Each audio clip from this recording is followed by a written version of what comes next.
childcare. We're going to give it just another 5 minutes and let people settle. Please grab some dinner, have a seat, and while you're waiting, if you want to go ahead and fill out our quick survey, provide some initial thoughts before you hear the presentation, we would appreciate it. So again, we'll start in the next 5 or so minutes and go ahead and let you get food and have a seat.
Good evening. Yes, good evening. We're going to go ahead and get started. We want to honor everyone's time this evening. I'm Dr. Jennifer Collier, superintendent here in Kansas City Public Schools, and I am just so excited to see so many folks in the room for this very important conversation. The purpose for tonight and all of our moving forward together conversations is to really bring our families, our students, and our community in the conversations that we're having as a school district. As we went through our Blueprint 2030 process last year, we had lots of community engagement meetings, and I think what we learned from that experience is that we were not communicating and engaging with our community often enough. And so what was born out of the Blueprint 2030 is this moving forward together. And we've been holding these committee meetings starting back in the spring, but we're continuing even on into next year, having these important conversations around safety, one of the conversations we're having tonight, but also we've been having meetings to talk about our academics. There are a lot of questions around what are we doing academically? What does the academic vision look like? We're also talking about marketing and enrollment in our school system as we work to continue to grow our enrollment and to bring more families and students to KCPS, and we want you all to be a part of those conversations as well. We've had conversations as well around the educational landscape, because we know as a traditional public school system, we are situated with about 21 other LEAs, charter schools that are also in our community. And it's important that we're having conversations around what does that landscape look like and how can we work to create greater efficiency within our system. And we don't want to have these conversations in isolation. And then we're also having conversations about economic development. So we appreciate your presence here this evening, and we invite you to come out to the other meetings that we're having and to join in those other conversations. But tonight's conversation is specifically focused on safety, and the topic is, as you are well aware, armed officers in our schools. And so I want you to know that as we start these conversations, we're not coming in with a fixed mindset. We're coming in to really hear what does our community feel about this topic before any decision is made. Are we comfortable with this? Do we not want to do this? And let's have just honest and open conversation when we get to that place where we're seeking that feedback. And so thank you all so much for being here, for being a part of this conversation, and we look forward to great outcomes through this process. At this time, I'm going to turn it over to Nicole Collier-White, our Chief Communications and Engagement Officer, and then we're going to move right along through our agenda for the evening. Thank you, Dr. Collier. And really quickly before I change the slide, this is a link to our thought exchange. As Dr. Collier mentioned, we want to make sure that we capture your feedback, we capture your thoughts. Nothing has been proposed to the school board yet. Nothing is fixed. All of your feedback tonight and all the feedback that's being collected throughout this entire process we'll use to have a conversation with the school board. So really quickly, if you have not done so, please use this QR code to start giving us your initial feedback about having armed officers in our elementary schools. I'm going to do that just really quickly. Yes.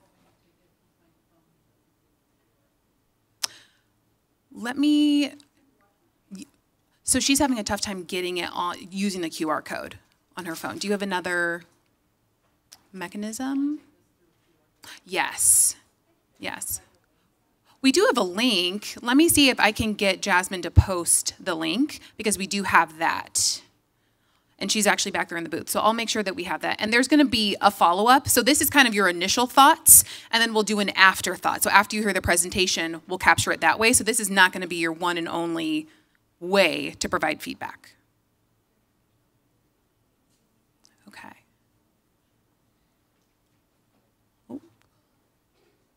Can I get, thank you.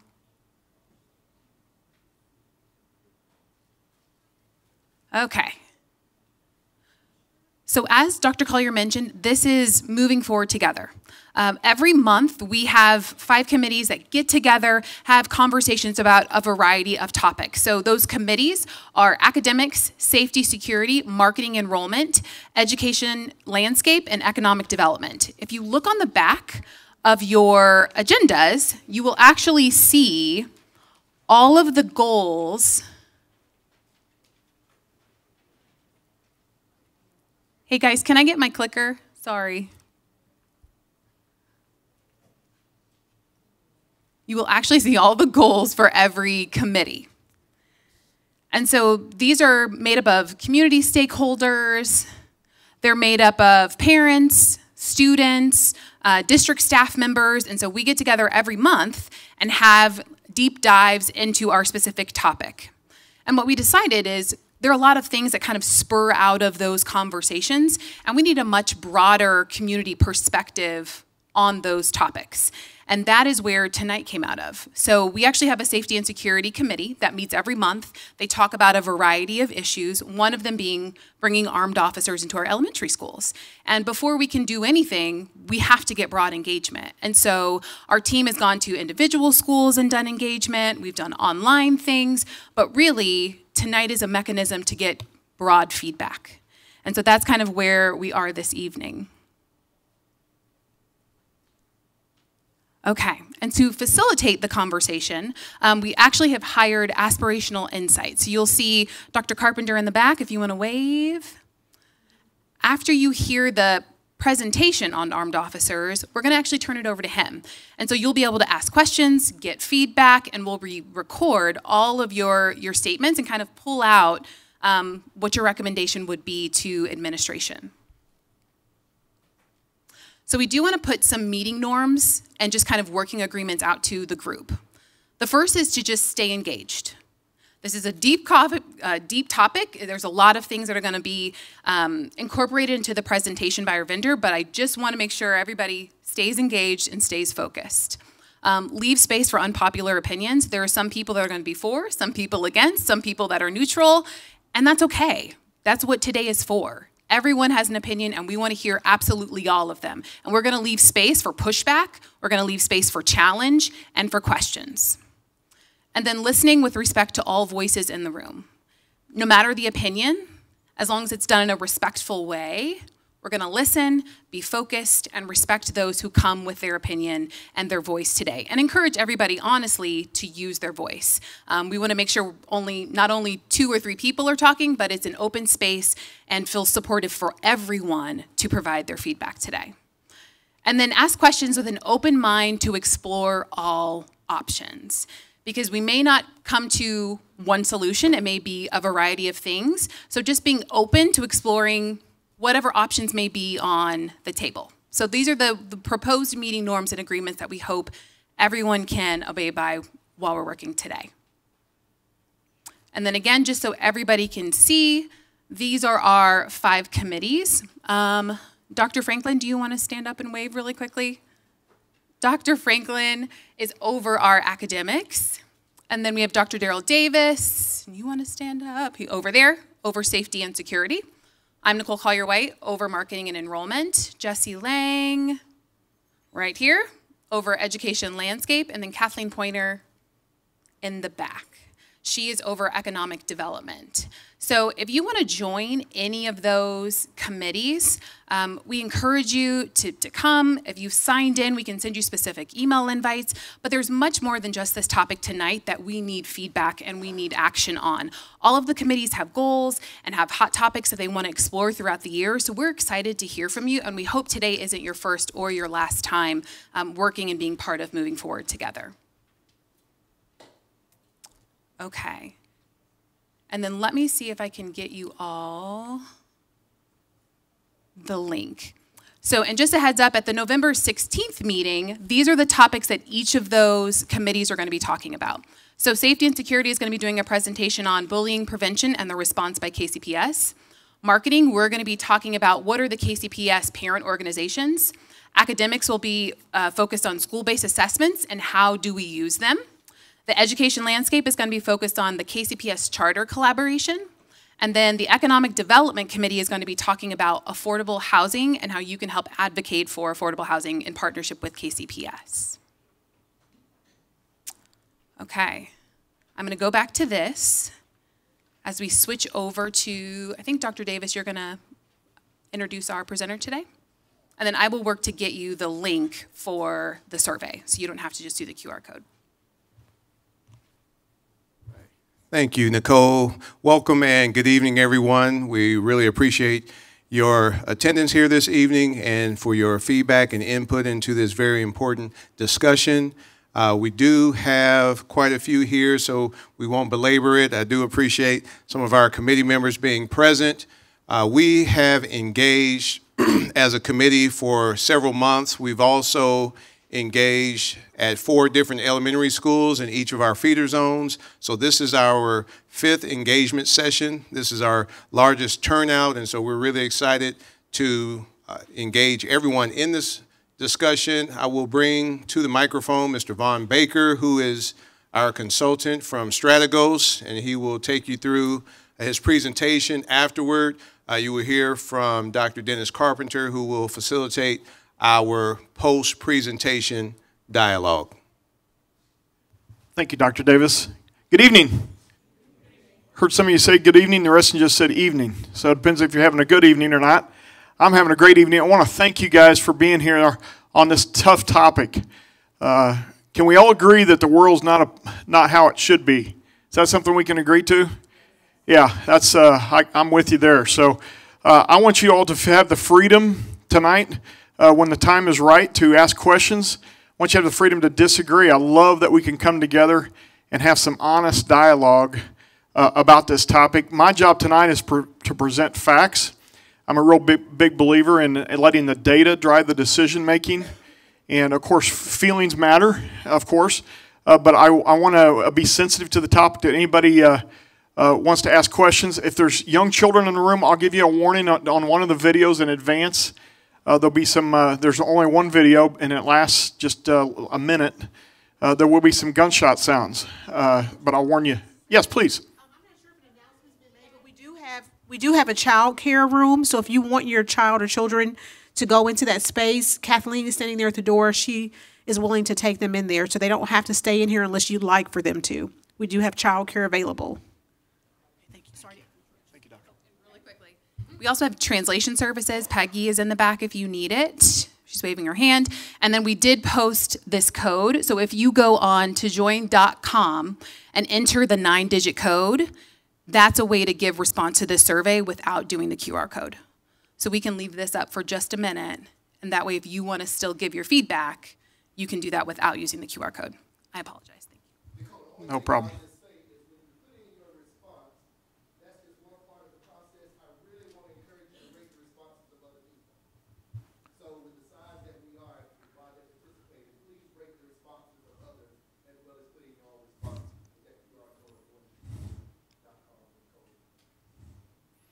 Okay, so we can go ahead and pull up the PowerPoint when you're ready. Okay, there we go. Let me see. Oh, good, it's working.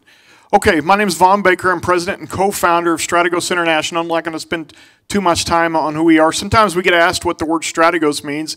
It's the Greek word for strategy or strategies. My passion and our passion is to keep people safe. Okay, and that's since I was a second grader on the playground. When I see somebody get bullied, it just really switched something on in me, and I did not like it.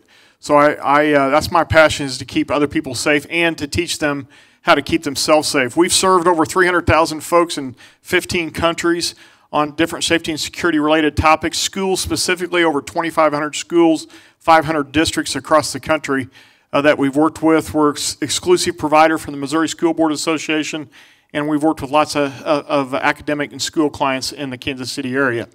Okay, we've also served as expert witness for different safety and security related issues and litigation issues that have come up. So with that introduction, I want to talk about, first of all, this idea of why we make decisions on any crisis-related topic. There's 2 reasons why you make decisions on any crisis-related topic. The first is the frequency. Is it likely to occur? When we talk about somebody being a victim of a violent event at schools, you tell me, is it likely to occur? Okay, it could occur. Well, let me tell you what the data is. Each and every year, I think on one of our worst years at school, we lost 60 lives at school. Now, let me put that in perspective for you. Each and every year, we have about 60 million young people and students that go to school at 119,000 schools each year.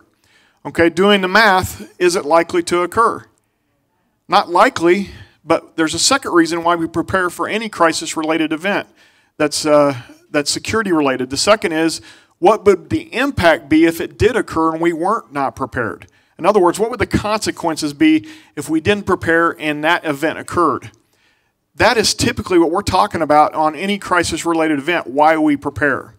It's not likely you're going to have an F5 tornado rip through the school of a given school year, but the consequences of that occurring and not being ready are too great, and that's why we prepare. So I just want to lay that as the foundation. The second is this phrase that you hear, first responders, okay? Two types of first responders. The first is professional first responders, those that respond to the scene of the crisis, law enforcement, fire, EMS folks, okay? And then we have the true first responder. Who is the true first responder? You all. Your proper or your improper response while you're waiting for the professionals to show up is what's going to determine success versus failure. Average response time by the professional first responders is between 4 to 9 minutes, okay?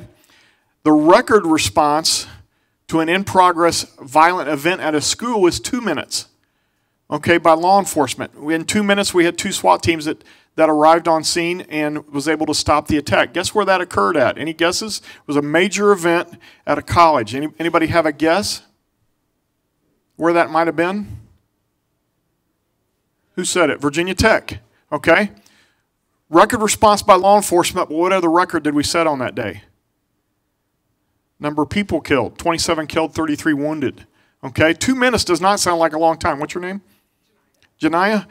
Take a deep breath and hold it for me for 2 minutes. No, I'm teasing. You don't have to. 2 minutes does not sound like a long time until I put you under duress and we start appreciating the value of time, okay? So we already agreed that the world's not what it should be, okay? That was stated by a doctor in mental health, a professional, and once we agree with that, then we got to decide how we're going to plan. Are we going to plan for this event based on emotions, based on our personal worldviews, or based on hope, okay? Emotions are great, but we don't want to use them for planning purposes. Why? Because when emotions are high, logic is low, okay? And you all have experienced that at some point in your life. Our personal worldview, hey, great to have opinions. In fact, some of you are going to have opinions tonight. I'm going to be anxious to hear them, whether I agree or not. I love hearing somebody else's perspective. And then the last one is hope. Hope is healthy, it's wonderful, but that's not what we should base our plan on, okay? Heard a lay person, somebody said a lay definition for hope one time is, hope is the feeling you have that the feeling you have is not permanent. That's what hope is, okay? The feeling you have that the feeling you have isn't permanent.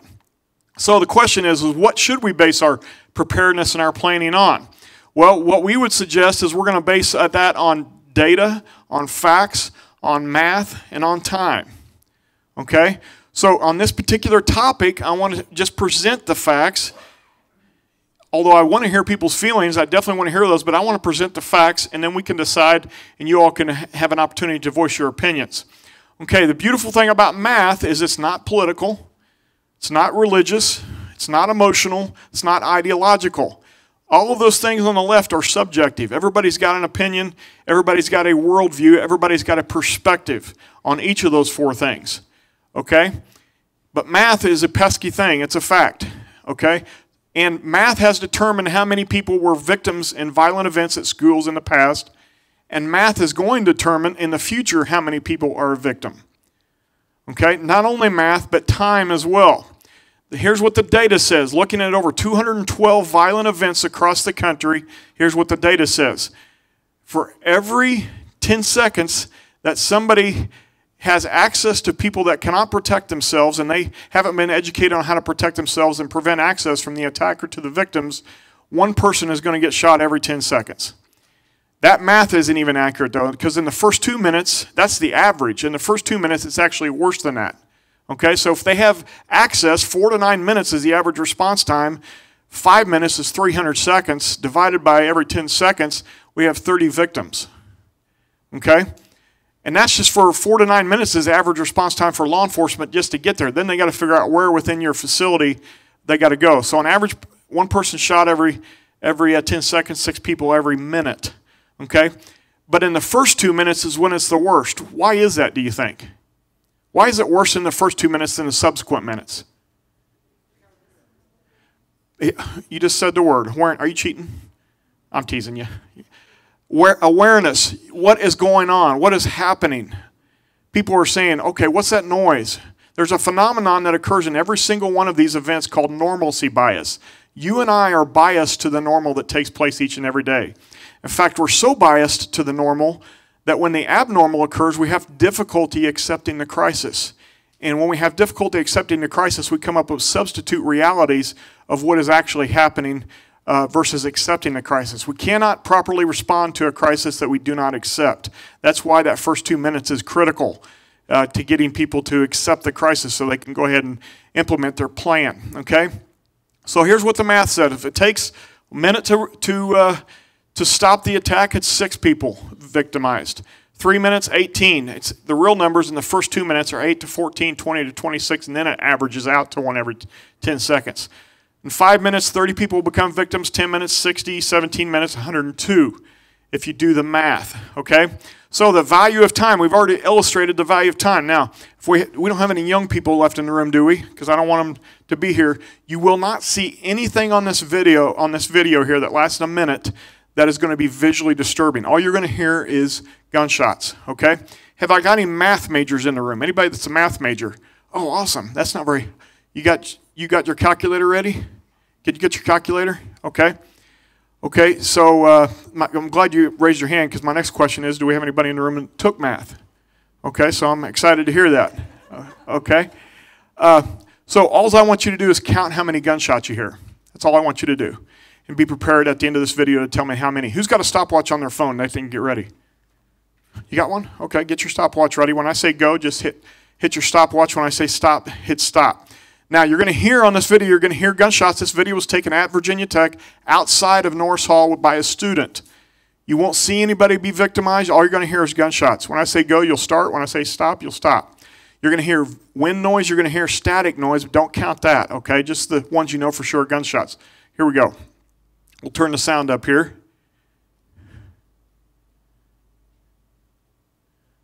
No sound yet. Might have to start it over. We got sound yet?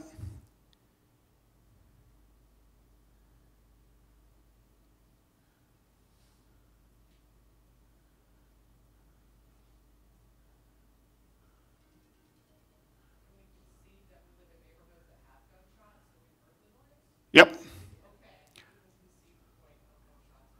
Okay, thank you. Yeah, so this point of this video isn't to illustrate what a gunshot sounds like. It's just how many gunshots happen in a short amount of time. Rather than watch the video, because we don't want to disturb anybody, rather than watch the video, what I'm going to illustrate to you and tell you in the video, that in this video you will hear 26 shots fired by the suspect in 52 seconds.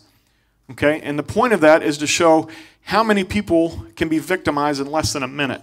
26 shots fired in less than 52 seconds. Okay, so we'll go back to the PowerPoint. We don't need to. Any sound yet? Now we can go ahead and go to the next slide. That way we're not wasting everybody's time on this. No big deal.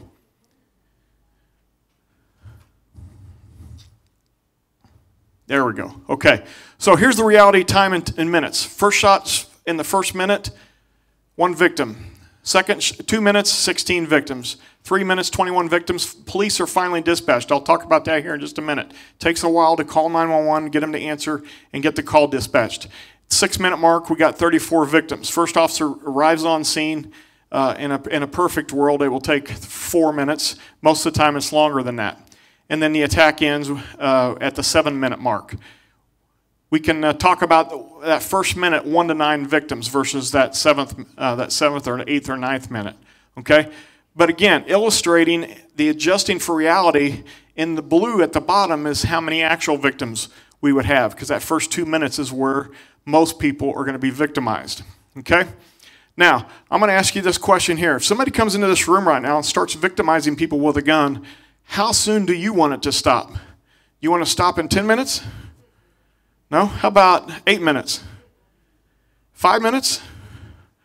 3 minutes? Well, or you want to stop right now? Absolutely. Absolutely. That's a good answer. So if this is what you want right now, we got to ask ourselves, what kind of a plan do we need to put in place to achieve that we want it to stop immediately, okay? So in Kansas City, this data is taken from local statistics, 45 to 60 seconds for 911 to answer. Okay, and I've called myself several times. They're very understaffed, they're overworked, and it'll take 45 to 60 seconds to sometimes, and sometimes you get put on hold longer than that to answer 911. 15 to 30 seconds to transfer the call to a dispatcher to dispatch it. So now we're 90 seconds in, and then 9 to 10 minutes after the 911 call for them to arrive on emergency calls. That's average 9 to 10 minutes. Okay, so now we're almost 12 minutes. Now, Kansas City Schools has a security department, very capable security department. If you call them directly, they can get here quicker actually. They're mobile patrols in 5 to 10 minutes, depending on where they're at in relation to the location. Our early childhood and elementary facilities, those are facilities that we call high risk, low mobility.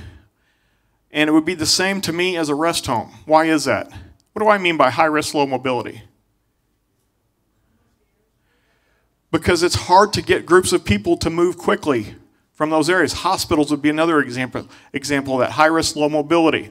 Okay, access control, preventing access should be prioritized. Kansas City Schools does a great job on that as far as their access control and their controlled vestibules. Outside threat preparedness prioritized. Compartmentalized and layered lockdown solutions, all great things. On-scene response capability for neutralization and de-escalation. And the question that we ask is, what level of on-scene response capability do you want your school to have? That's the question we're asking tonight, to be able to stop this threat, this low frequency threat, not likely, but high impact, high consequence threat if it does occur. Okay, remember that frequency versus impact we talked about. Okay, an on-scene deadly threat, if you want it to stop the quickest, requires an on-scene response capability. Now, there are some downsides. Some people will say that having armed people around young children will traumatize people. Okay? And it's a balance, isn't it?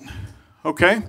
You have the trauma of having maybe young people around a person that might have a weapon on their person, versus the trauma of being involved in an event where there wasn't somebody like that there to protect them. Okay, so it's a pros and cons. I totally understand and get that. Okay, so the school district and school entities and LEAs, they have to be able to demonstrate post-event on any crisis-related event that they demonstrated due diligence preparedness on that particular topic. What is that? They need to be able to demonstrate that they took reasonable effort to prevent harm on that particular topic, okay? Prevention is not the expectation, though. Who's the most protected person on the planet? The president, right? I'm sorry, I didn't hear.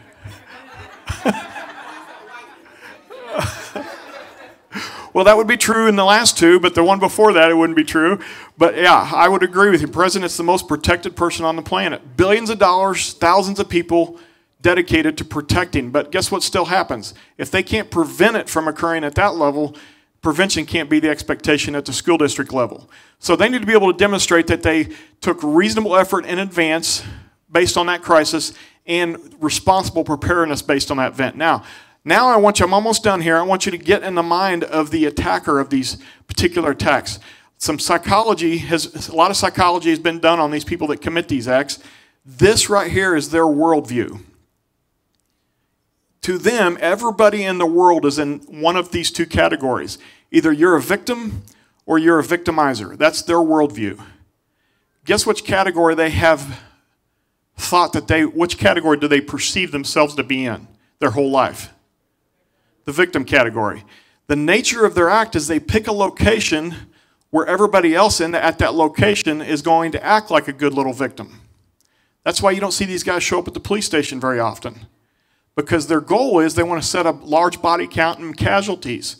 And if they show up at a place they believe people are prepared, then they're not going to be successful in the goal. So the nature of their act is they're trying to transition from this victim category, which they perceive as the category of failure, to the victimizer category, which they perceive as success.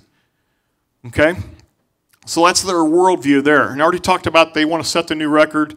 They only know they have 2 to 5 minutes to accomplish the goal because law enforcement's coming when the first 911 call is made. They have this hatred of everyone in the world, including themselves. They have a long list of personal failures. And guess who the last person they blame for their personal failures are? themselves. It's always somebody else's fault. Anybody ever know somebody like that? It's always somebody else's fault. Okay, that's their worldview. And they exhibit, based on the nature of their act, a high level of pre-planning and a high level of commitment. If our bad guys, our attackers, are exhibiting a high level of pre-planning and a high level of commitment, what should we be showing? Same thing, or even higher level of pre-planning and commitment. Okay, so what should we base our active shooter planning on? Well, the attacker's objective, using preparedness for prevention.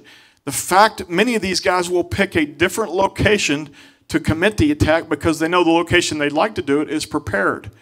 An example of that would be the Nashville shooting that was earlier this year. That was not the primary attack location at a school. That was an additional location. Why did they pick that one? Because they felt like that school was not prepared. Okay, and the one they wanted to do the attack on was. Okay, they will or will not, they pick that location based on are they going to be successful or not, and is that location worth the price they're going to have to pay to achieve the goal? Okay, if there's not much of a price to pay, meaning it's an easy target, then that may be the location they pick versus the location that is prepared. And they're like, man, the juice isn't worth the squeeze at that location. I'm going to have to pick a different one. Okay? The attack will end only when the attacker runs out of targets, runs out of ammunition, or someone stops them. Okay? When we're talking about these young people, and that's what I love about people that have a heart to protect others is the opportunities to build relationships with these young people. Even if they have an object on their person that may cause concern for others. That object may be an obstacle temporarily, but guess where the opportunity is? The opportunity is in the opportunity to develop a relationship to overcome that obstacle.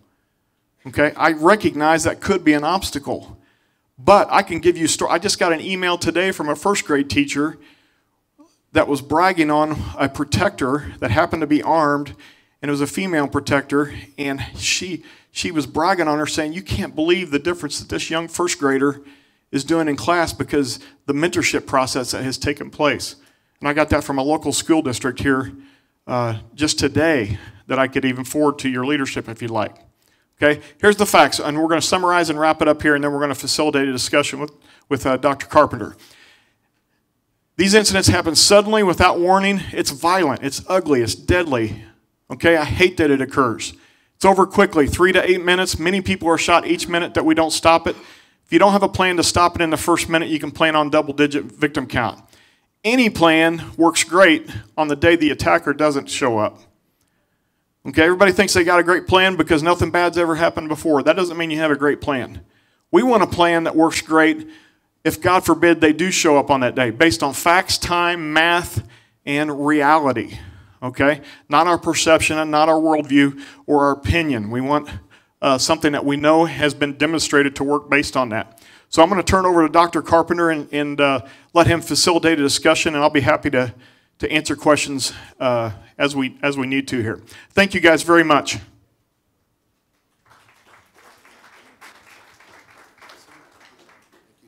Absolutely. Hello, hello, hello.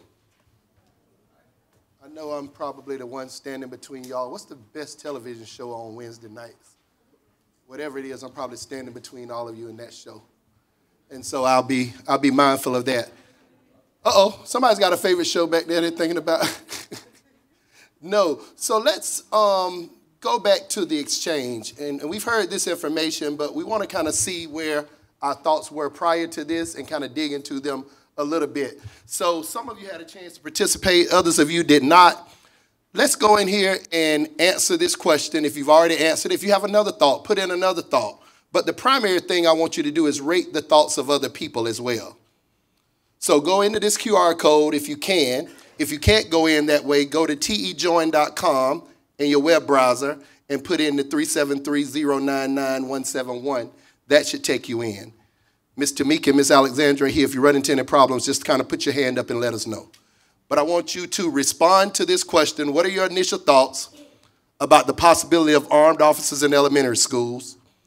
And I want you to rate, in a room this size, challenge yourself to rate about 25 thoughts of other people once you put in your thought. Yes, ma'am. If we did the, because the link was posted on Yes. Go right back in, and you can put in another response, or you can just rate the thoughts of other people. You can do either or, both.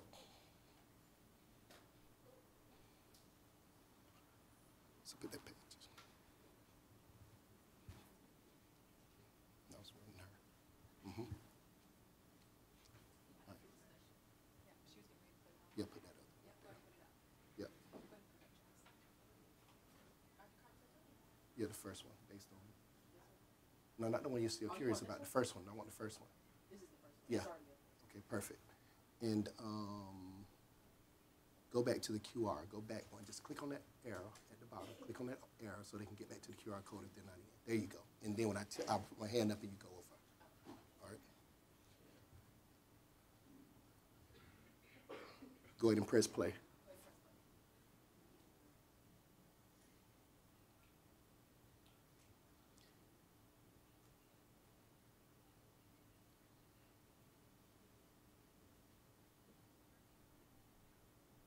Generally, there's a concern with conversation when it's all bottom up or it's all top down. What you're getting the opportunity to do this evening is participate in a multi-directional conversation. So your voice is important. You're here because this is a conversation you have some level of interest in. Put in your thoughts. If you don't have a unique thought, just rate some of the thoughts you see in other people express.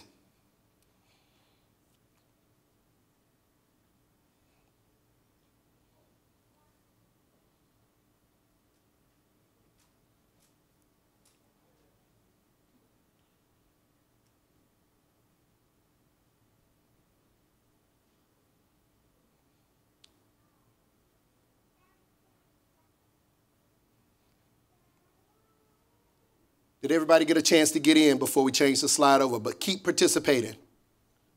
Everybody's in. We got 64 participants, so that looks like a lot of us are in. Over. Just press the arrow. There we go.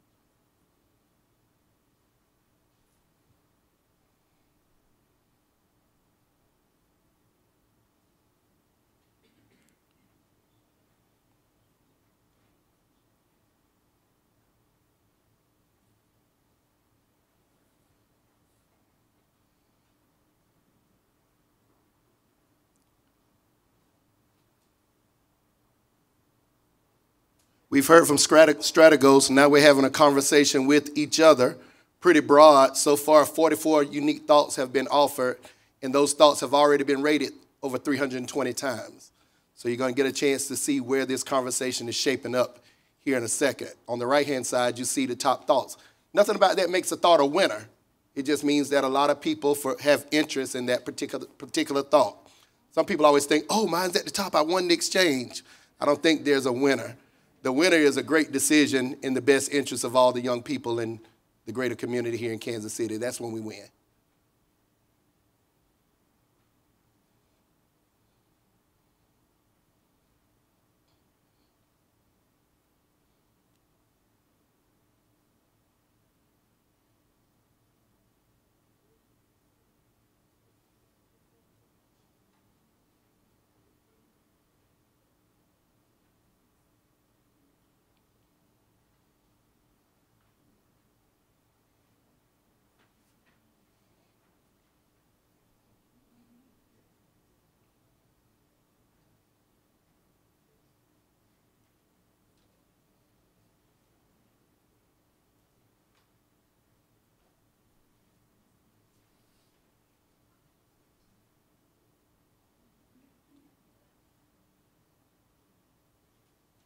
Raise your hand if you're still rating. If you're still rating. Give us 30 more seconds. Give us a minute. Give us a minute. We'll wrap it up in a minute. There we go. We're good. at about 1 minute.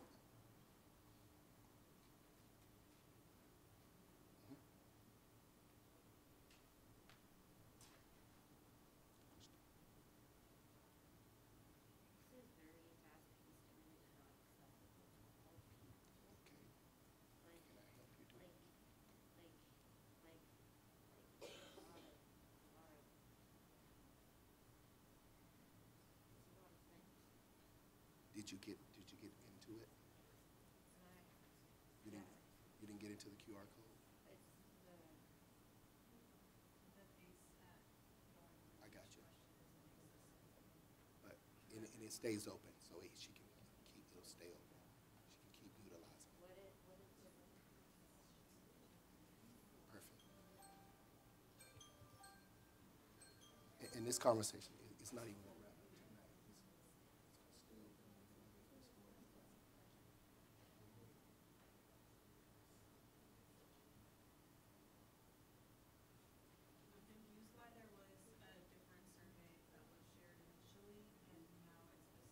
What survey was shared initially? I'm not familiar. One of these? When Strategos came and presented to Garcia Elementary School, Gotcha. there was a different survey that was given to parents and people in the room from KCPS. Where did that survey go? I'm not sure. This is not a survey per se. What this is just getting broad input about the topic and see what kind of themes emerge. We're going to dig into some of that and I'll kind of show you a little bit. So this is not. I can't tell you where the survey went. I'm not familiar with the survey. So I cannot tell you where the survey went. My guess is somebody from KCPS can tell you that. I don't know. So Dr. Davis might be able to tell you. He's right here.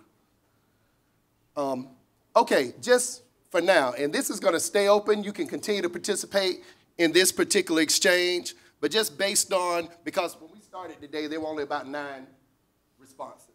So now, just with you all in the room, we're up to 62 unique thoughts, and those thoughts have already been rated over 690 times. Top thoughts just means that a lot of people scored these thoughts highly. So I'm going to look at those quickly, and then we're going to get into a conversation. First one here, that's the highest scored, and it was rated by the most people. You'll see that 17 there. They're the 4.1, but this one happened to be rated 17 times. Multiple studies show that the presence of armed officers has either no effect or makes a shooting more likely. We have heard a pitch from someone who sells security. I would like to hear from someone who does not benefit financially from armed security officers. A lot of folks are interested in that thought. Next one that lots of us are interested in. Armed officers don't address root causes of violence or gun safety laws.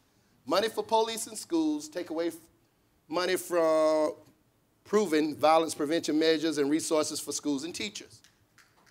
Going up. If you'll roll it, let me see the next one. Roll it, let me see the next thoughts. Yeah, that's good. Apprehensive about armed officers in schools. Research shows they don't stop school shootings and tend to criminalize black and brown students. Any safety measures should be evidence-based. Just kind of letting you know where the conversation is in this particular room in this particular moment.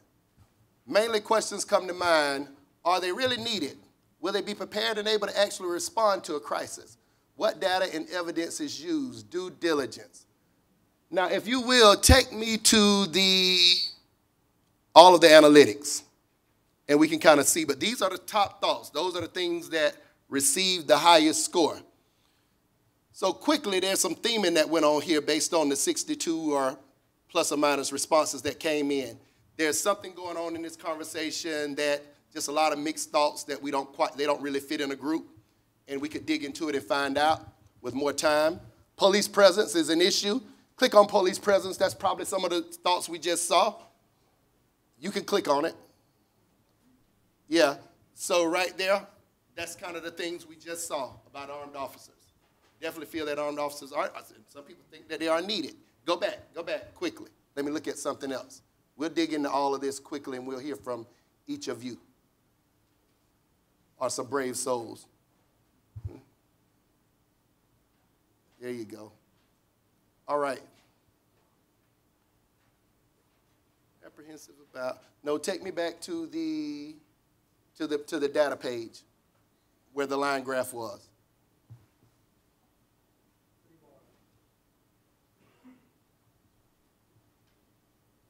Yep. That's fine. Go up a little bit.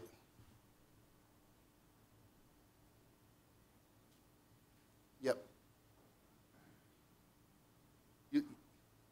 Go back to overview, the top one there.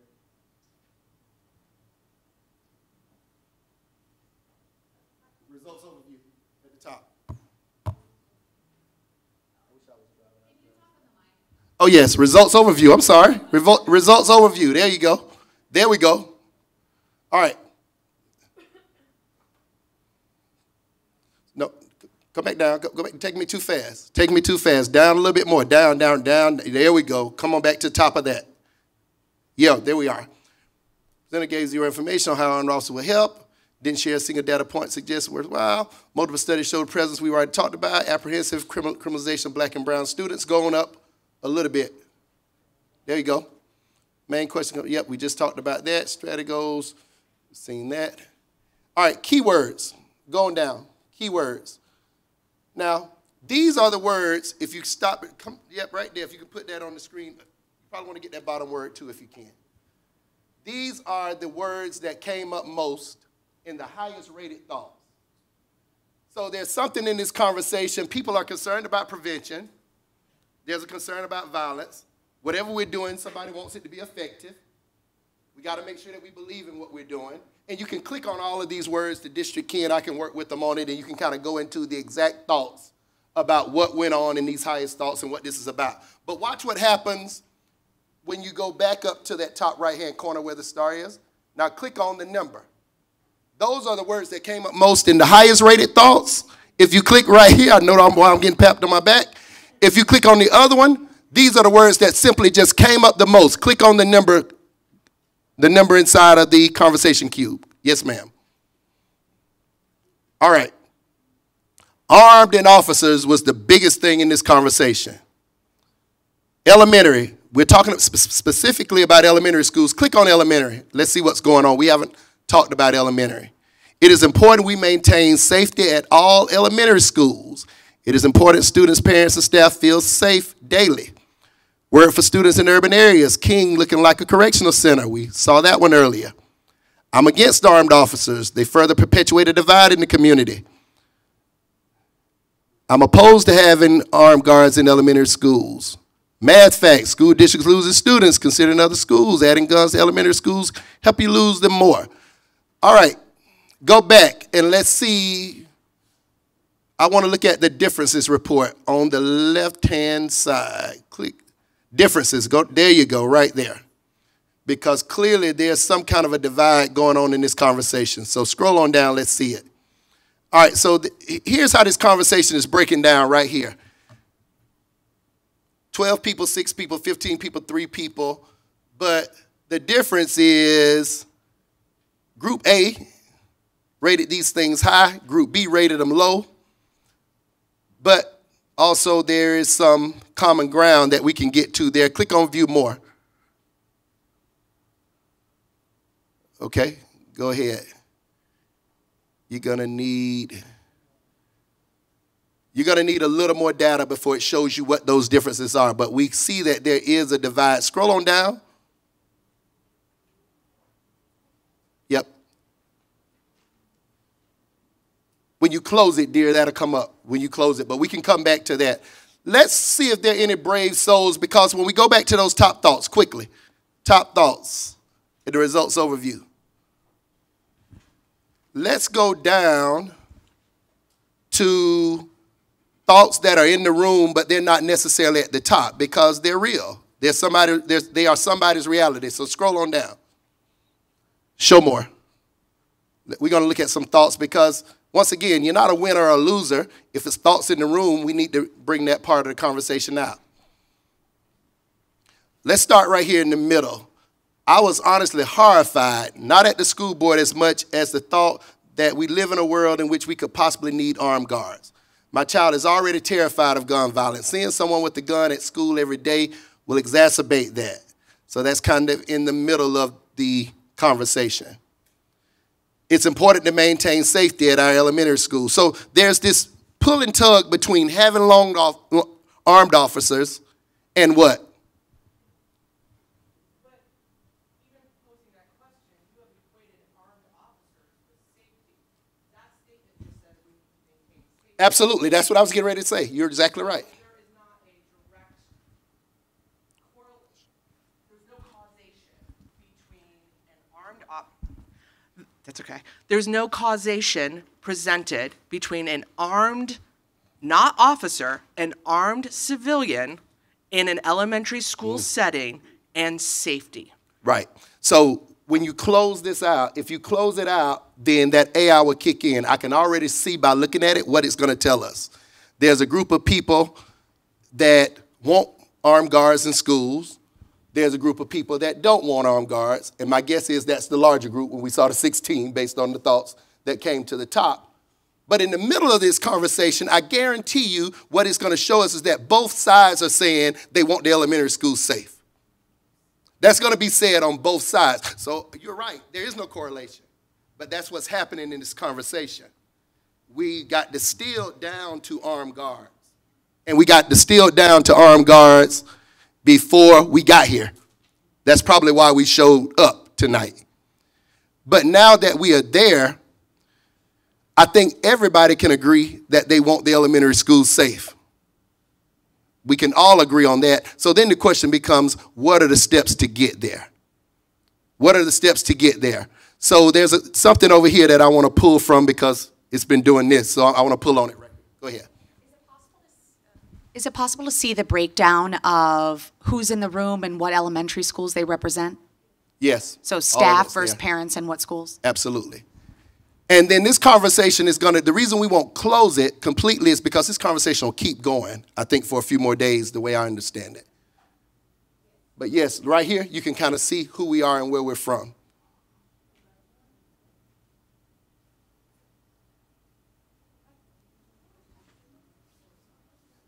Yes, ma'am.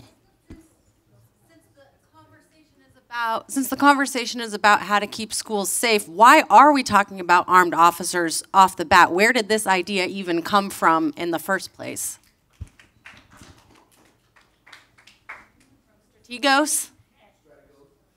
That's a great question. Dr. Davis is emerging from the back. He may have Hello, great question. So we do have a safety task force. So this is just one of the topics that we have been discussing. It's a topic that started last year after the shooting in, well, we initially started this conversation after the shooting in Uvalde, Texas. There was then a shooting in Nashville, and then we started having conversations internally and not wanting to leave it off the radar as if this could never happen in Missouri. Then later, there was a shooting in St. Louis at a high school after we had our initial discussion. So this is really around looking at the data. If we look at the number of school shootings over the last 15 years, it just has shot up over the last few years. And it's not just elementary schools and high schools, it's grocery stores, it's churches. So this is really why we started having this conversation. We already have an armed officer in every middle school and every high school.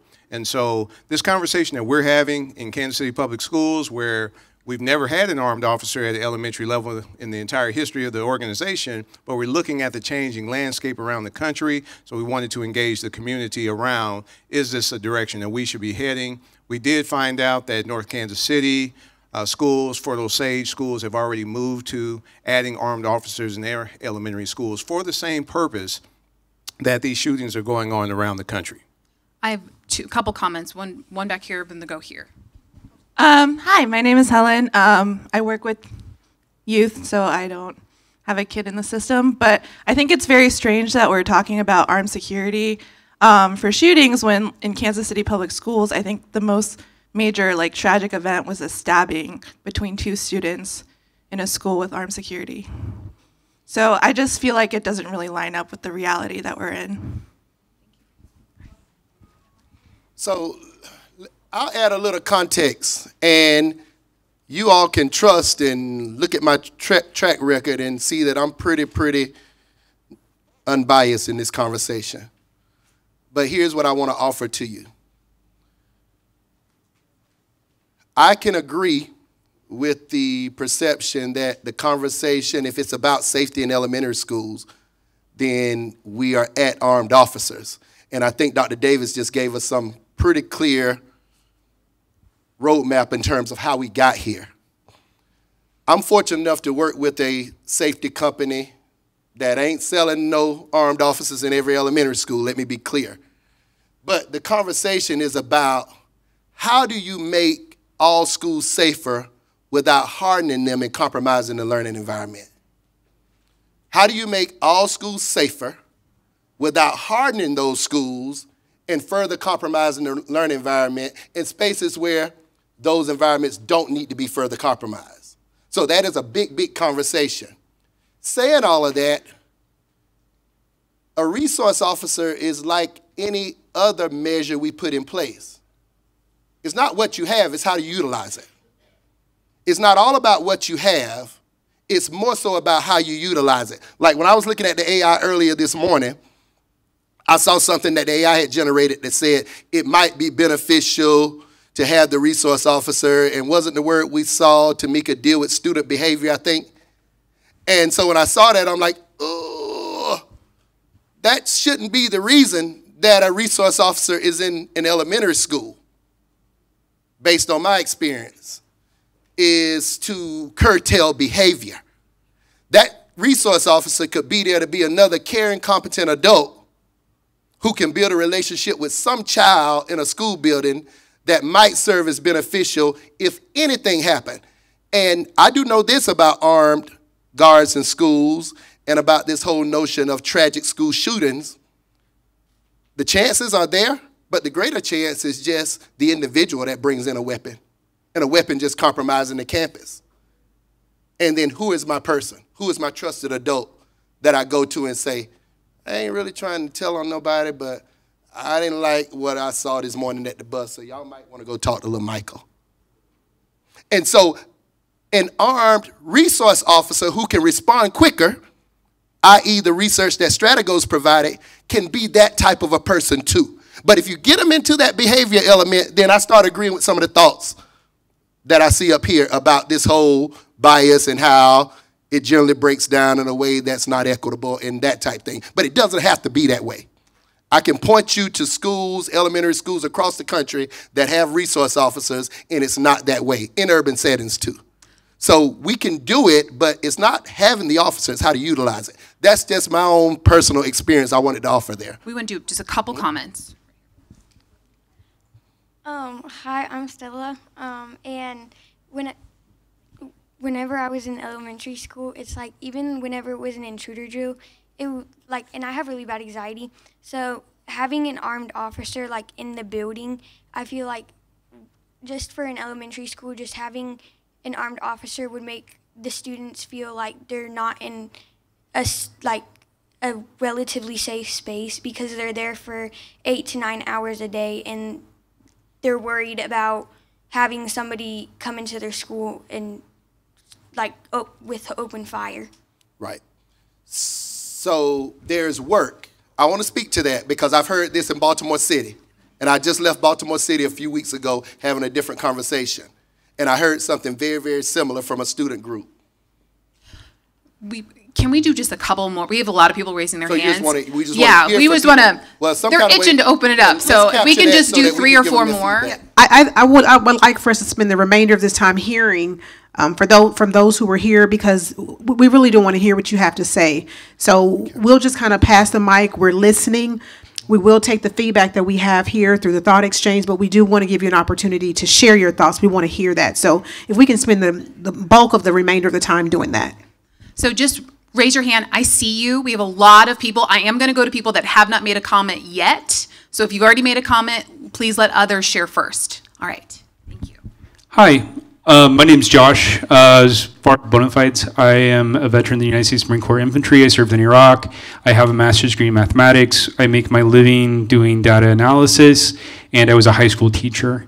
So I also think that using data is important. The Journal of Adolescent Health published a study of 179 school shootings. In those, 66 schools had a school resource officer.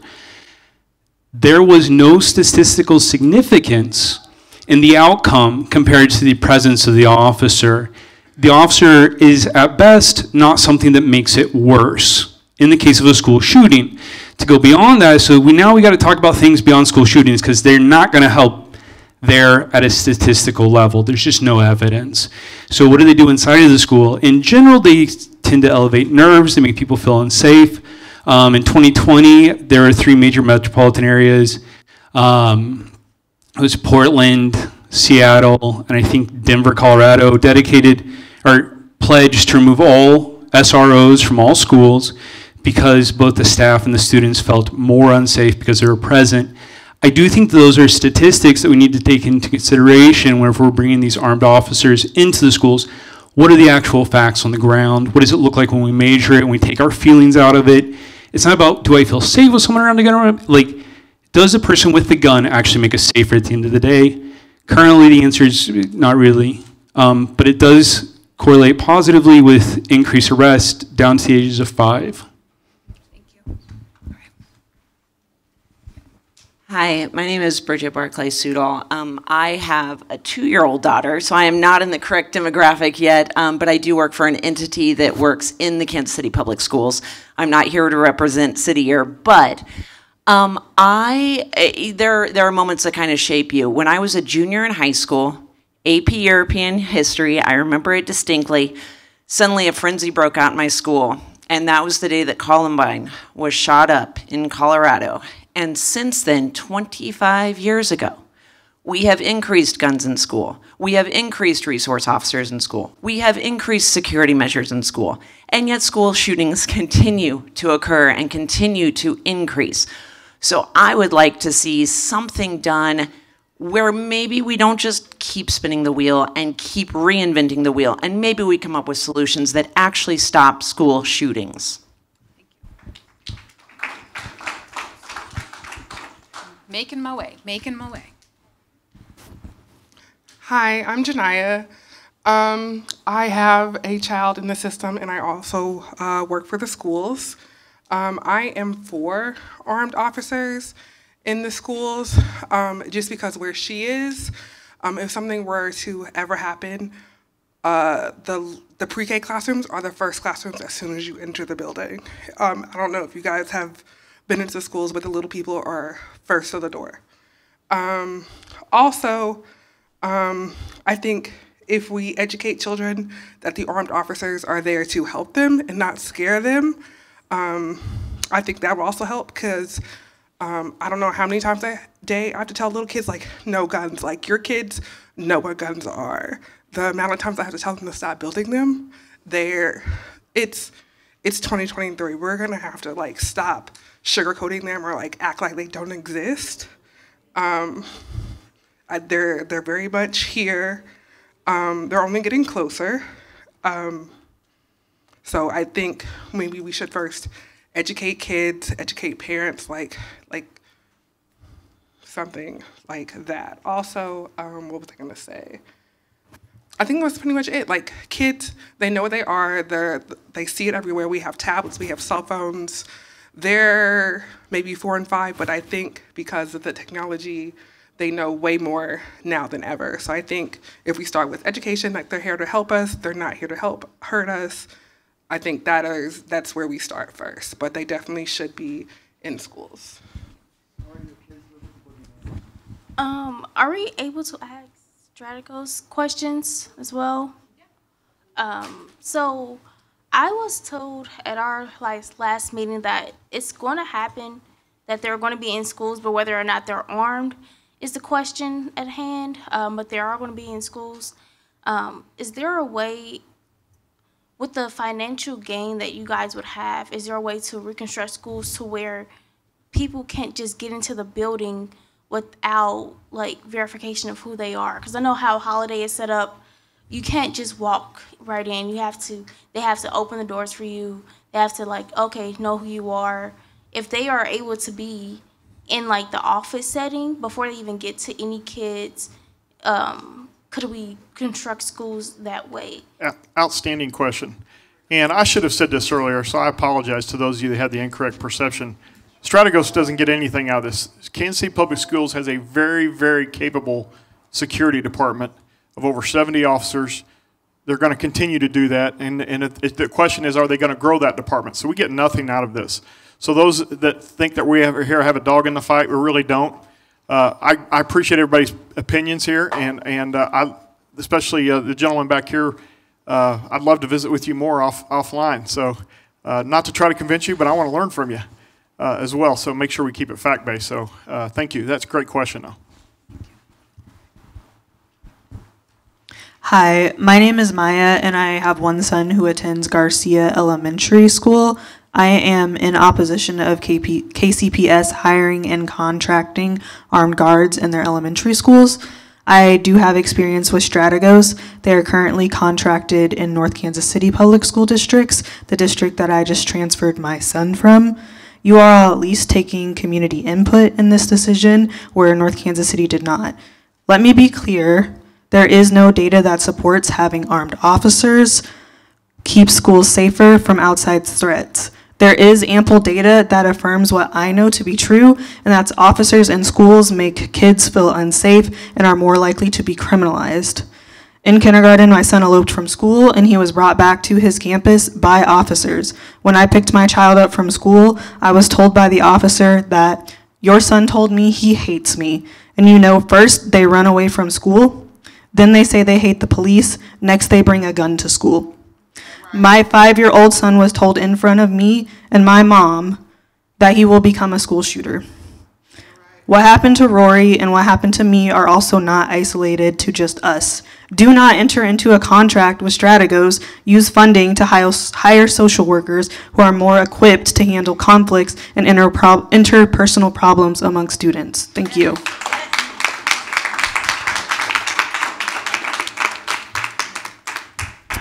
Peace and blessings, everyone. Hi, my name is Ashley. I'm a community organizer and also a vice chairperson of the DAG board. I wanted to say, and I wanted to talk about your presentation. Here in Kansas City, the majority of Kansas City is marginalized communities. And when you have presentations talking about, you know, gunshots and gun things, we hear that all the time, love. We hear that all the time.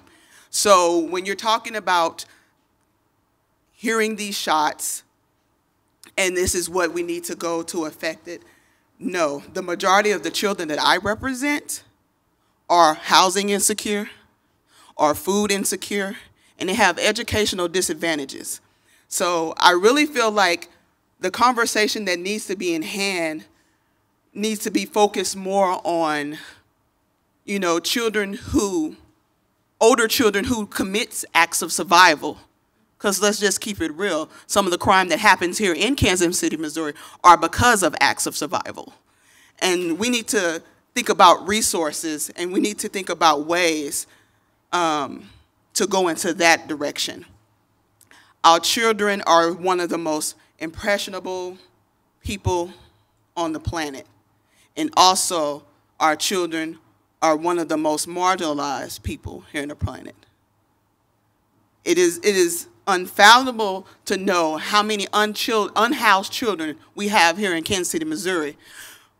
We can't figure out a way to feed and clothe and shelter these unhoused children, but we can figure out ways to bring people to bring guns in our school system. I think our focus is going in the wrong direction, and if we take our focus on creating resources, on putting more funding to our FACE liaisons, putting more funding into our resources, and putting more funding into situations that keep people, because this conversation is around school shootings. School shootings isn't a topic for Kansas City, Missouri. Our topic in Kansas City, Missouri is need to be about uplifting marginalized communities. And so that's a conversation I really think that the people who's in position need to think about. because I hear it every day when I'm out in these streets advocating for my babies. I hear it every day when I go to my own children's school. It's something that a school shooter, that's not the topic of the conversation. The topic of the conversation is where I'm going to get my next meal, where I'm going to sleep at tonight, where are my parents, where is X, Y, and Z. So focusing on those solutions, then I think we can kind of hone in onto what we perceive as active shooters. Thank you. Thank you. I'm going to go back here and back there. Yep. I got a couple folks that have had their hands raised for a while. I'm not ignoring you, I promise. We'll have time. Hi, my name is Crystal. I have two children, three children, sorry. One at Wendell Phillips and also one at Woodland. I just want to say that armed officer in the school district does not sound bad, but then it sounds bad, because kind of like what a lot of people are saying, that we have to deal with gunshots every day that we're sleeping at home, or we have to walk to get on public transportations. But not only that, are we thinking about the mental health illness of people in the communities? Are we thinking about the teachers? Are these teachers really caring for our children while they're in there, in the classrooms or in the school building? What are the principals doing? Are they actually standing up for our children as well? Are we discussing bullying, how to prevent bullying? Are we discussing how to get out of survivor mode? Like, there's a lot of resources. There's a lot of gardenings out here. There's also a lot of places where we can probably go tell them where to go get free clothes, or just making them feel love, because kids not feeling love in the school district or in their school or community, then that's where the active shooters come. I can just honestly say, as being a parent, an involved parent in my kid's life, and also meeting a lot of other children in the urban community, it breaks my heart to know that they don't have anyone that they can go to and just give them a hug and be like, I love you, or how is your day going today? So I think that that's a way to prevent shooting in our communities. An armed officer in our school district, my kids are afraid of guns. My kids are afraid when we're walking and we're on public transportation.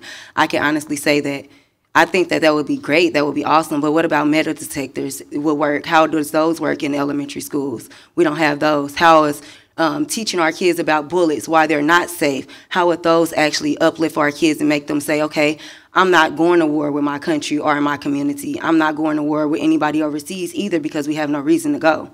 So I just wanted to say that.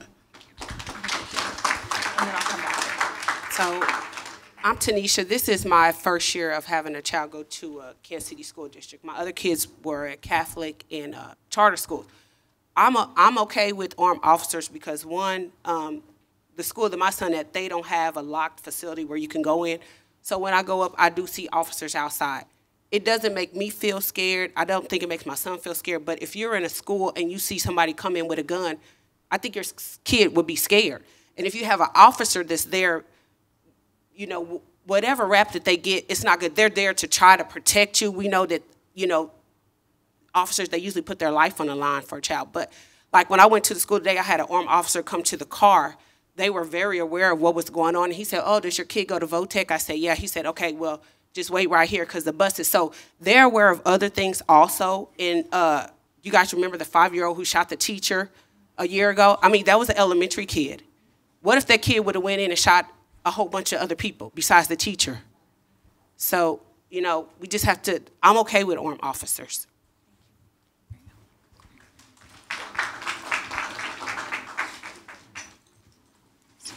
Good evening, everybody. My name is Kim, and I'm actually new to the city.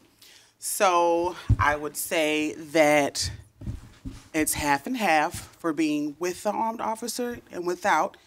And my husband and I, we're security as well, so that's why it's half and half. Elementary school, kids can feel maybe a little bit scared of the gun factor. But at the same time, as being security officers, we're there to deter people from doing anything. So I would say definitely think about it. It's a half and half situation, more leaning towards having someone around, but I feel it brings the question on what is Kansas City protocol in place for if something happens, even when we have security. That's my main question. I heard everything that everybody said, and I just kept thinking, well, what's the protocol? So that way, if something happens, what does Kansas City do on the end result end? And that's my question.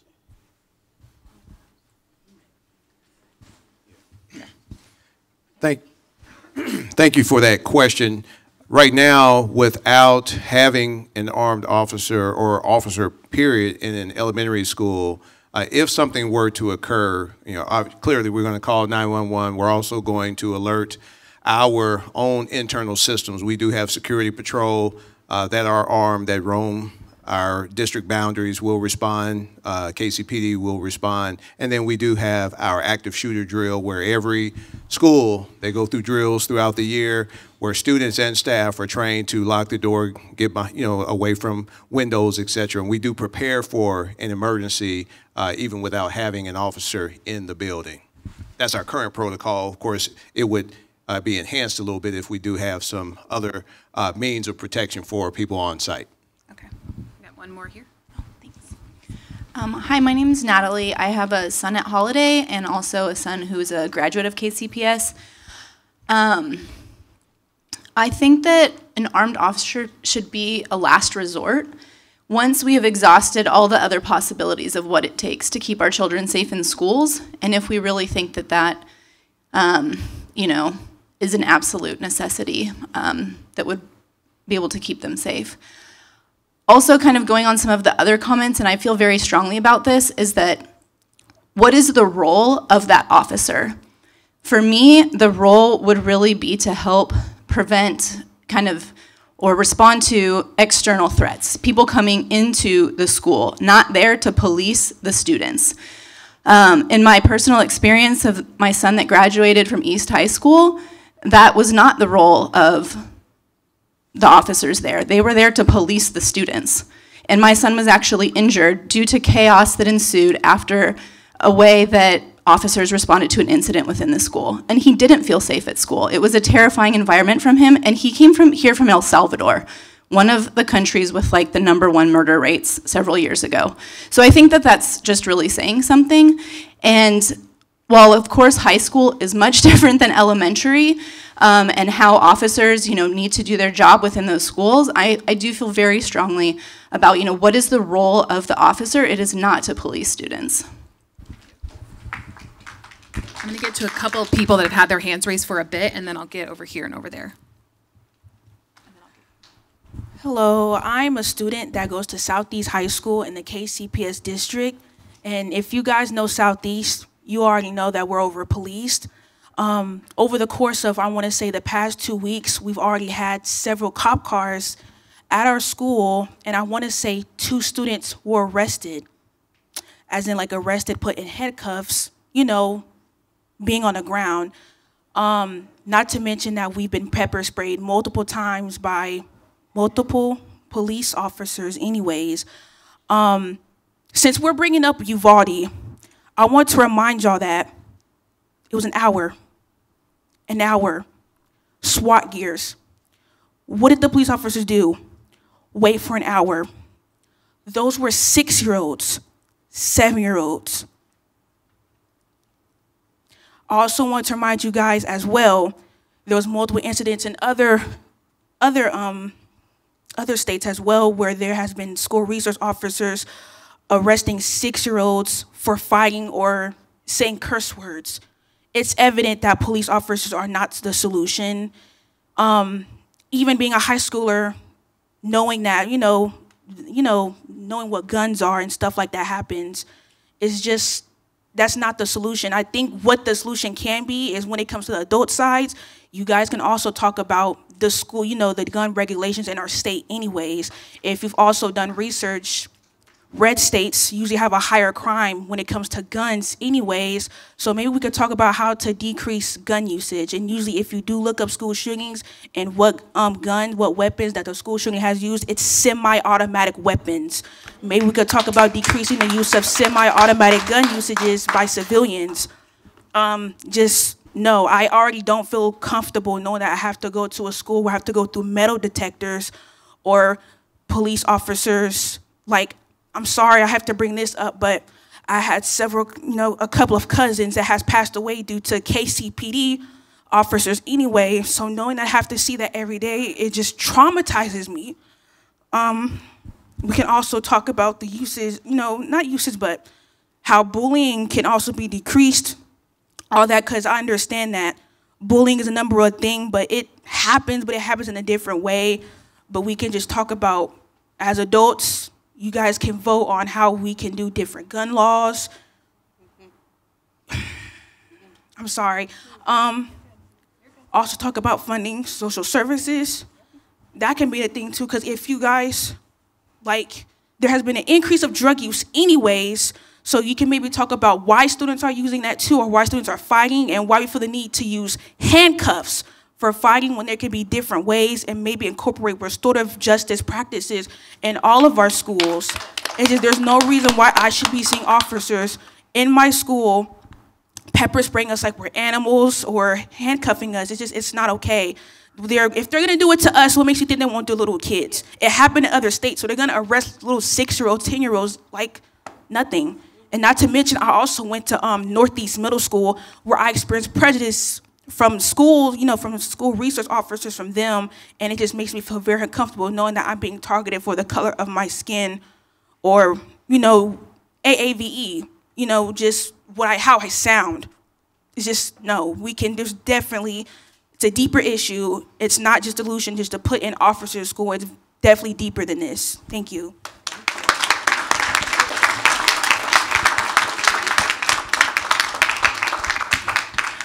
Hi, my name is Donna, and I have a second grader at Border Star. I'm an old parent. I'm also a subjective religious type person, and my church is called St. Mark Hope and Peace, so you can imagine where I come down on this.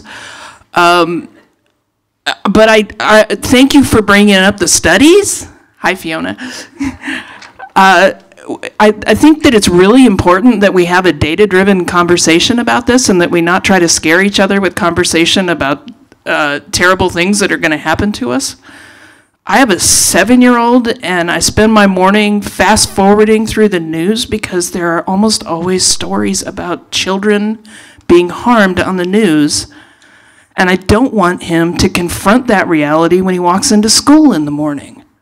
I don't want him to walk into someone said earlier that a resource officer is a resource just like every other resource at school, but I'm not aware of any other resources at Border Star that could accidentally kill my kid.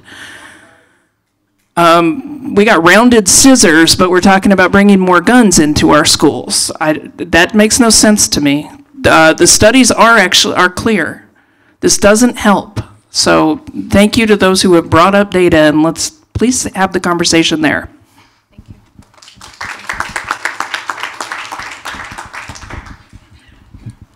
Hello, I'm Hannah. I'm a school psychologist, and although I don't work at this district, I work pretty close by at Kansas City, Kansas Public Schools.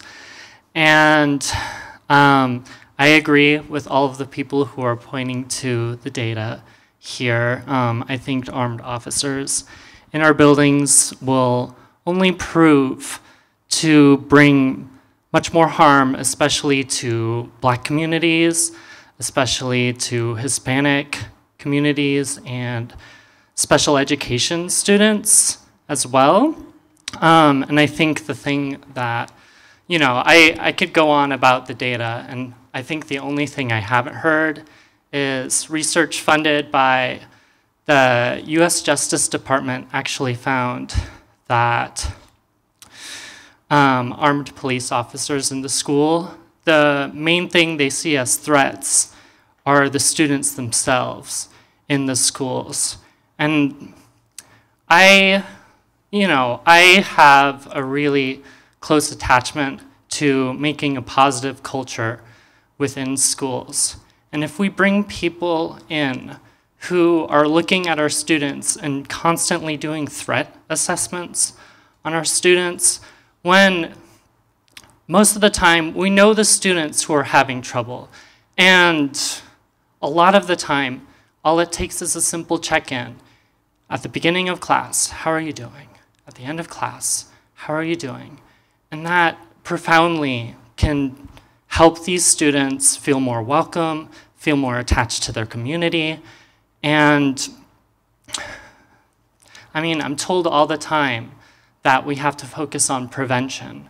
And this is a solution based off of fear. It's a solution that sees our students as problems.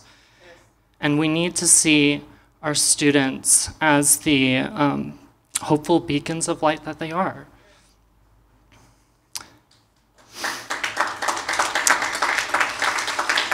So I want to urge this school district to look more at providing more mental health resources to the students.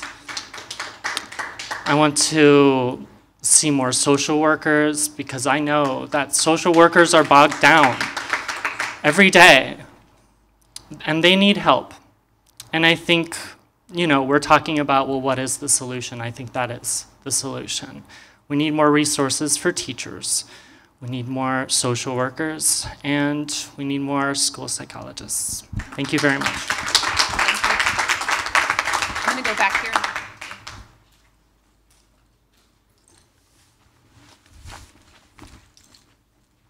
And then I know we're at 7:30, so I'm going to get 1, 2, and I think I saw 3.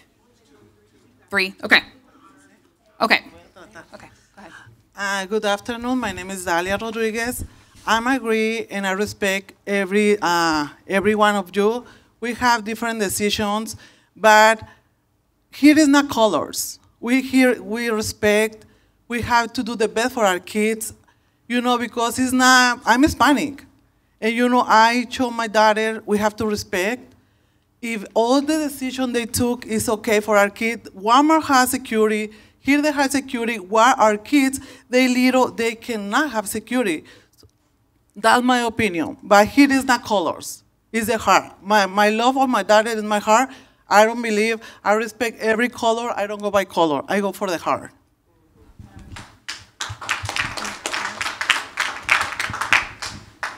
All right.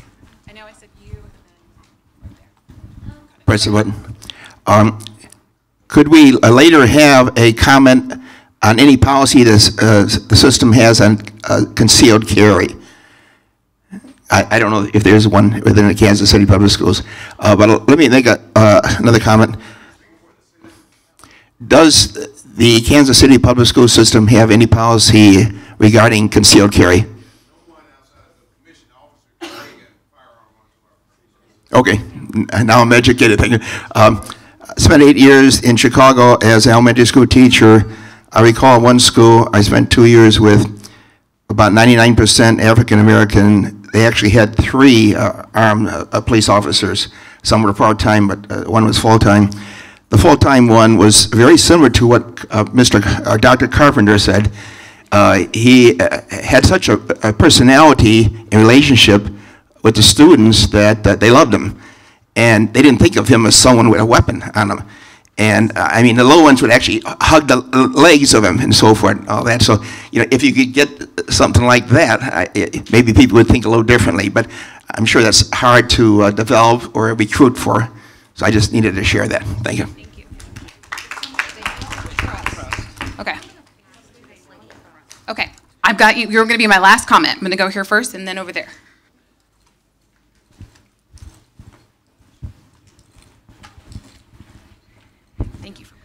Hi, everybody. My name is Yesenia, and I have a son who has an IEP and is Afro-Latino at Garcia Elementary. I've lived in New York for most of my life, and then Florida. And this is actually the first elementary school I've seen that doesn't have a police officer on premise. So initially, when they had a small chat at Garcia, you know, I thought it was abnormal not to have it because I wasn't used to that. But I'm still on the fence. I'm right in the middle. So in other states, they do it in a way where people don't fear. Like, the culture here is very different. They kind of did like a trial run at Garcia where all the officers kind of like got together, and it did set a different tone. So I'm respectful of learning the culture here and the dynamics here in Kansas City, but we can't ignore the fact that a lot of these officers were not minorities. My son is Afro-Latino, and if this is going to be facilitated, I would like to see people of his color be a part of this. Can we meet somewhere in the middle?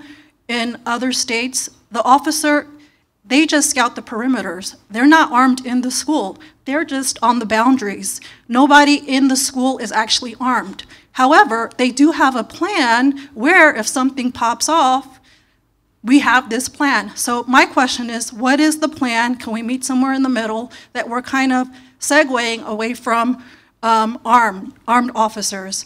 Now, everybody can say, yeah, we don't need armed officers until, this, mental health person comes in with all this ammunition, and then how are we gonna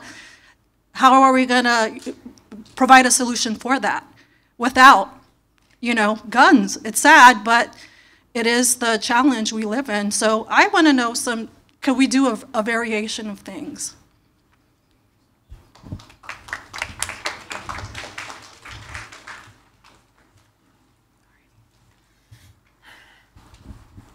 Hi, my name is Skylar Whitaker. I'm a disability activist and a parent with degrees in educational studies and library science. And I am opposed to having armed guards in Kansas City schools because they don't keep kids safe. One study in the Journal of the American Medical Association actually found that when controlling for other variables, there were 2.83 times more deaths in school shootings where armed guards were present compared to those where they weren't.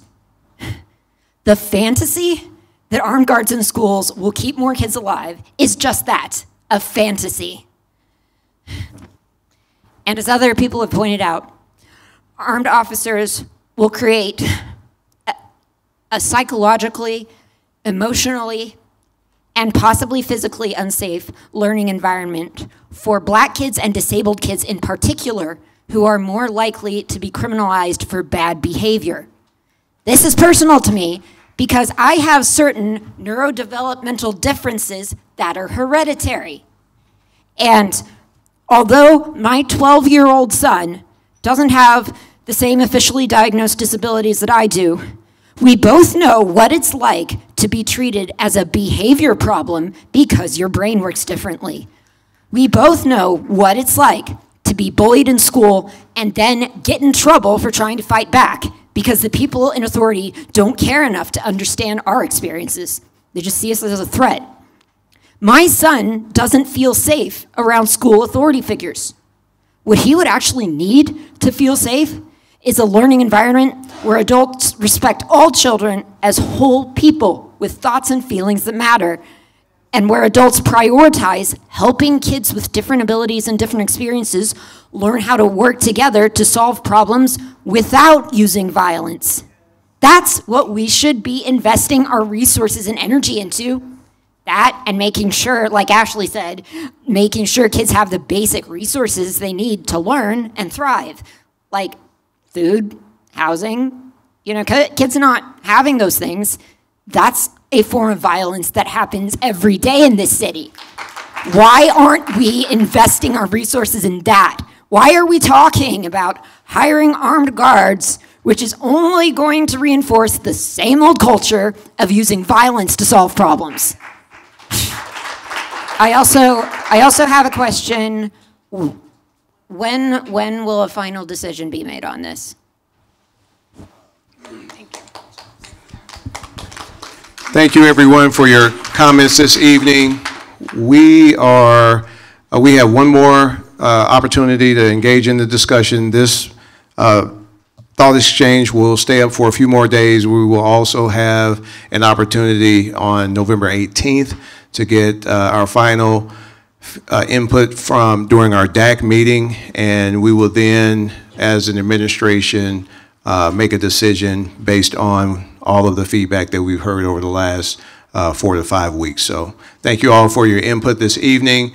My apologies to anyone who wanted to speak. We are out of time, and so any final words before we dismiss? Oh, I'm sorry, November 8th will be our Thank you for final that. conversation. Thank you. Yes, I just wanted to, oh, go ahead, real quickly. What's on the 16th? That's the next moving forward. Oh, the next moving forward together. I'm sorry, I didn't have the agenda in front of me. Our next moving forward together conversation. I just wanted to close out this evening. Number one, just saying thank you all for being here. As I stated at the outset of this meeting, is that your thoughts about this are important to us. We are committed to hearing and listening, which is why we're having these. As someone up here earlier stated, many districts are not having these kinds of meetings to even ask the question. And they're instituting things like this without ever going to their public. What I want to tell you as superintendent, as administration, as board, we're committed to coming to you to ask you. So we're not just moving forward. We don't already have in our minds we're going to do this. We wanted to have this time to hear from our community because what you have to share with us is valuable. It's important. And we want you all to know that you all are partners with us in this work.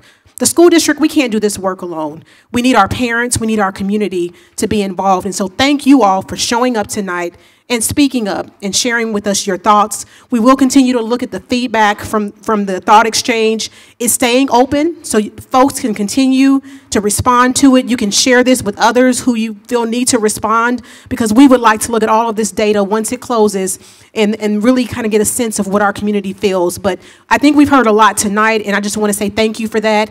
And so we're going to close out. Like I said, we want to honor everyone's time, but we appreciate you being here and giving us this feedback. Thank you, Strategos, also for being here. Thank you for Dr. Carpenter and your team for being here to help facilitate, and thank you all for being here. Okay, the video was live and recorded, so it can be shared. So if you know other folks are interested and weren't able to be here, please feel free to share that out with them as well. We want as much feedback as possible. Thank you all. Have a wonderful evening. Also, if you didn't sign in, please do so before you go because we want to have your name and your contact information.